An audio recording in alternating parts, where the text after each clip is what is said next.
Welcome back to the Supplyist Podcast, powered by opsdesign.com. I'm Steve. And I'm Abby. Today we're talking about something that looks boring on a map, but quietly runs your whole distribution network. Where you put the DC. Yeah, DC location is one of those structural decisions that looks like a real estate play, but it actually bakes in how easy or hard everything's going to feel for years. Throughput, labor, customer experience, all of it.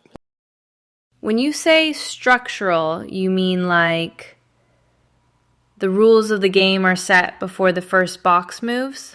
Exactly. You can buy automation, tweak slotting, coach supervisors, but if the building's planted in the wrong spot, you're operating with a permanent handicap.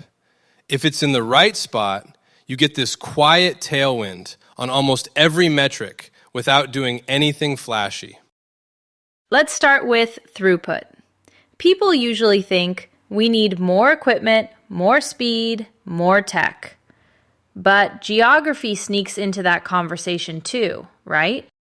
It does. Think about proximity to transportation corridors, major interstates, ports, rail hubs. If your DC is near those, your inbound trucks tend to show up on time. Your outbound carriers have comfortable cutoff windows, and the whole day settles into a repeatable rhythm. So you're not constantly wondering, will the inbound be 3 hours late again? Right. Predictable inbounds mean your receiving team isn't getting crushed at random times. Predictable outbound windows mean you're not sprinting to hit that last trailer. Throughput goes up not because you added a new conveyor, but because the flow into and out of the building is smoother. And that stability helps planning too. Forecasting labor, planning waves, those all get easier when the geography isn't working against you. Yeah, planning starts to feel like physics instead of guesswork. If you're located in a high congestion area or too far from those key corridors, the opposite happens.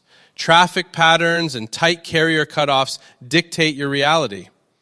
You might have a beautifully engineered pick process and still miss trucks because the trailers don't hit your dock when you expect them. This is that idea of built-in advantage versus built-in friction. Exactly.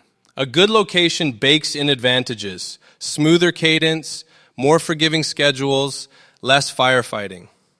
A tough location bakes in friction, constant expediting, compressed processing windows, more variability.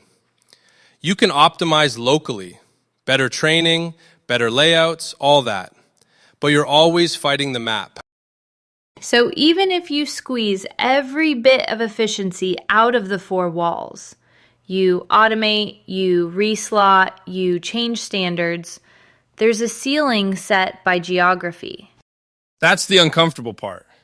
Location decisions are long-term. Once the concrete's poured, you've essentially chosen the advantages and the handicaps you're willing to live with. And they show up quietly. A little extra delay here, a little instability there, customers getting orders a day later than they could. Which is why it's so important to see DC location not as, hey, we got a good deal on land, but as we're setting the baseline physics of throughput, labor, and service for this network. Yeah, if you zoom out, that dot on the map is actually shaping the story of how calm or chaotic your operation feels day after day.